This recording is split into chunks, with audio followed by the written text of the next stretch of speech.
Yo, it's Elliot with Yo Elliot. You've got strength questions, and I've got your answer. Yo, Elliot.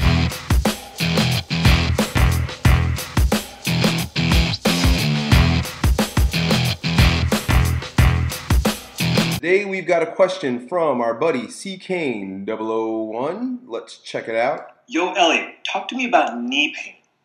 I'm 6'3", 190 pounds, was lifting for a couple years, doing body part splits, recently got into strongman type stuff, doing squats, deadlifts. It was about 5 months ago that for the first time I started squatting and deadlifting, and I'm addicted. I'm squatting about 280 now, deadlifting just under 450, and I absolutely love it, but I've got knee pain. Working on my form, making sure I've got everything right, videotaping myself all the time, posting it online, getting feedback, feeling pretty good about it. And honestly, when I'm lifting, I feel no pain at all. I'm starting to feel like an old man. I'm 33 years old, and I get out of bed in the morning and my knees are sore. It's not that big of a deal yet, but I see a lot of power lifters that can barely walk into their 50s and 60s. And I'd like to be mobile. I'd like to be able to play with my kids. So what I'm asking you is, what do you recommend for joint pain, and what's reasonable to expect? When do you just push on through and keep working, and when do you say, hey, I'm hurting myself, I got to do something different? Talk to me about knee pain. Thanks, man. Love your stuff. All right, my friend, thank you very much for the question, and I've watched your video about 6 times. So I really wanted to see your form in those little screen captures that you put up in the upper right corner, and just get a better feel for who you are and what's going on with your situation. Now, to answer your question outright, what type of pain is acceptable? None. You really shouldn't be having pain. The reason why we have joint pain, and this is not necessarily just knee pain, but shoulder pain, elbow pain, wrist pain, is because what's happening is you're lacking what's called an instantaneous axis of rotation. What that means is that every single one of your joints is meant to either sit on top of each other or sit into a ball and socket, and there's an instantaneous axis where it should be rotating perfectly. So if you can think about your knee, there's a perfect axis of rotation for that knee. And what happens is when you build muscle imbalances, that axis gets offset. Either for the knee, it'll either be laterally offset or front to back, or that would be like sagittal in the sagittal or the frontal plane. Frontal would be this way, sagittal would be this way. So it gets offset, so you no longer have what's called that instantaneous axis of rotation. That leads to shearing. It leads to essentially, it leads to inflammation. You know, you're using your body in a way that it's not designed to be used. So I created this for you, just to give me some notes about some of the things you're dealing with. And I want to kind of pick your video apart again with this on the side. Okay, you mentioned bodybuilding. One of the very first things that you described was the fact that you had done body part splits and bodybuilding prior to doing the functional moves that you're using right now. So that's really what you're doing, is you're using bend patterns and squat patterns that are functional and integrated and closed-chained, where when you were doing bodybuilding, those were split. You were essentially you were moving muscles in absence of their stabilizers. What I mean is, like, when you squat, you've got to stabilize yourself because you're standing on the ground. You've got weight on your shoulders. When you do a leg extension, you don't need to. The machine does the stabilization for you. It has its axis of rotation, and you just fit into it and extend your knee so that you can strengthen the quad, but it doesn't strengthen the stabilizers within your knees and hips along with it.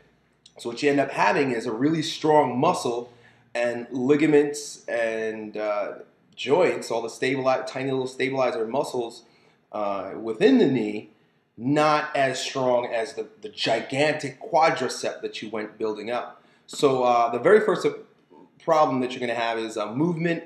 You're moving, right? And what happens is now you've built up faulty recruitment patterns. Your body is now used to recruiting the quad or the hamstring or these big muscles in absence of stabilizers. Because, I don't know, maybe for a couple of years you were isolating those muscles. Well, what happens is your nervous system, after, and I'm jumping all over the place, but after 300 to 500 repetitions of any new movement, your nervous system builds recruitment patterns. Basically, your brain tells your body what you want it to do. You know, if you're sitting down and you're extending your knee on a knee extension machine, you're going to build a recruitment pattern where your nervous system recognizes that instantly because you've been practicing it for so long. And then what happens is the nervous system becomes efficient in that recruitment pattern. Now, because a leg extension is not a functional movement, you end up building what's called a faulty recruitment pattern. Your nervous system's recruiting muscles all out of whack. So when you go from doing isolation exercises to integrating exercises, and your body recognizes, oh, the quads are about to do something, I need the quads to work, what it does is it drives all of the energy to that muscle in absence of stabilizers or any of the other muscles that are associated with the movement squat, because it doesn't recognize that pattern. So three things. Your problem is you've been moving in absence of stabilizers, and your body probably has created several faulty recruitment patterns associated with it. So you've got to reteach yourself how to move. One of the problems with that is that it takes 300 to 500 repetitions to create a movement pattern. But it takes to fix a faulty recruitment pattern. So you're going to have to spend a lot of time reteaching your body how to move, because you screwed it all up with the bodybuilding. And then lacking the instantaneous axis of rotation, which this really is just a function of your body choosing to recruit muscles in a faulty pattern. All right, so hopefully that all makes sense. I just want you to understand what's happening here. It's not that you're getting old. You know, I'm 32 years old. I'm only a year younger than you, and I don't have this type of pain. And it's not that I'm better than you. It's just I've never done a lot of leg extensions or anything of that nature. I've always moved in functional movement patterns. So here's what we need to do. We need to reteach your nervous system how to recruit muscles in the correct pattern, right? And in particular in your lower body. I don't know you. I don't totally know what's going on. I've watched your form, and I'll even correct some of your form here in your videos in just a moment. But I'm going to give you a few suggestions and explain why you're going to do what you're going to do. I'm assuming, based on the form I see that you're in your videos and the fact that you were once a bodybuilder, that your quads and IT bands are overdeveloped. And when I say overdeveloped, I don't mean that you have gigantic muscles, but they've become tonic. They're the muscle that your nervous system is recruiting way too fast. And you're probably very, very, very tight in your IT bands. I have a video that I did about 3 weeks ago about foam rolling. Get your ass a foam roller and get on it. Foam roll the IT bands, foam roll the quads, your adductors, all the muscles in between your legs and then the outside of your legs, your quads. You've got to get them really supple and then stretch the crap out of them before you do any training. And a lot of people will argue with me on that, but the reason why I want you to do that is because when you stretch a muscle or you foam roll it or use this cool thing to roll it out, you essentially are deadening the nervous reaction in that muscle. You're slowing down the nervous system in recruiting those muscles. And we want to slow down the recruitment of those muscles when you go to squat. So stretch them and foam roll them before you go and do leg exercises. Now, what kind of leg exercises are you going to do? I'm going to suggest that you stop squatting and deadlifting for about 6 weeks at least. And instead, I'm going to ask that you do single leg unilateral movements like single leg toe touches, where basically you stand on one leg, raise your hand and touch your toe. I showed a video not too long ago about an ankle injury that I had, and I performed this movement. And that's what you're going to need to do. You're going to need to work on your balance, your unilateral balance on each leg. Basically standing on one leg. If you can't do the toe touch I showed you, stand on one leg with your eyes closed.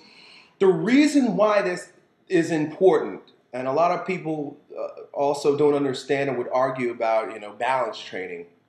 The reason why I want you to do this, and I don't recommend this for everyone. If you guys have been watching my videos or studying the things that I do for very long, I integrate almost every form of training and idea because I find them all valid depending on the circumstance. So I'll never make a hard and fast statement like you should never use this type of training or only use this type of training.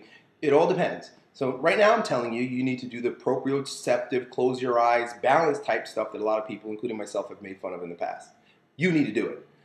The reason why is because when you close your eyes or when you put yourself into a situation where you have to stand on one leg, your nervous system goes into an instant survival mode. There's a survival mechanism whereby your nervous system will start recruiting all types of muscles that it doesn't normally recruit.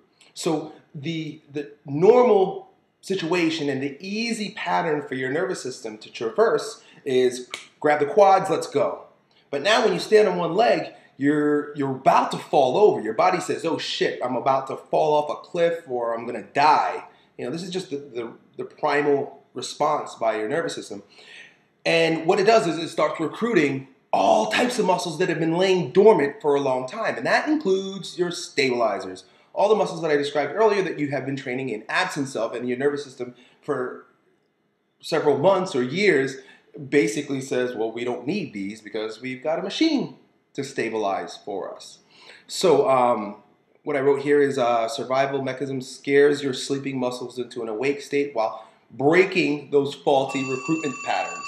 So what's going to happen is you're going to now start building new recruitment patterns. You understand what I'm saying? And that's going to happen by putting yourself in a survival mode, and your body's going to have to start recruiting new muscles. All right, really quickly, I know that my videos are very long, and I appreciate you guys that spend time watching it, but there's a lot of information that needs to be brought across. And my videos aren't marketing videos whereby, you know, I'm trying to give you a nice bite of information. I want you to understand what we're doing and why we're doing it. And I enjoy giving you this information. So those of you who doze off or change the channel, that's fine. Those of you who stick around, apparently this is valid and useful information to you. So we're going to go on after that quick rant. And I want to show you just a few things with regard to your form that, quite frankly, sucks. But I want to help you fix it. So your deadlift, dude, I did a series on deadlifting, 4 videos in that series that explains how this is all screwed up. I mean, you're extending your cervical spine. That's the very first thing you do. When you deadlift, your eyes should not be forward, at least not to that degree, and especially with your hips that high. And the reason why in the previous video, let's say, you want to lift with high hips, but because your hamstrings are probably very tight, your hips are too high for you to extend your thoracic spine and your lumbar spine. You're really way too rounded out, and then you're extending your neck. This can also lead to why you're dealing with knee pain. I wish I had like a marker, but what I would do is I'd show you when you extend your neck this way and you've got your back rounded, what you're doing is you're forcing a shearing. You're forcing your body down into your knees. You're putting a lot of pressure on your knees here. But when you hyperextend, when you extend your lumbar and thoracic spine, you're going to put way more weight in the back of your feet. You're probably way up on your toes here. I see that you're barefoot. I don't know if I'd recommend that. But anyway, you probably have way more weight in the front of your foot than in your back of your foot, I'm assuming, just based on your form and the way you look. When you extend your thoracic spine and your lumbar spine, you're going to be able to sit back just a little bit more so that you can deal with it. Same number. I don't answer my cell phone, by the way, for you guys that are wondering. I never answer it. I don't know why. Just send me text messages. You don't have my number. So anyway, so sit back more on and show your chest off. Get your shoulders to square back a lot more. You need to strengthen your scapular adductors big time.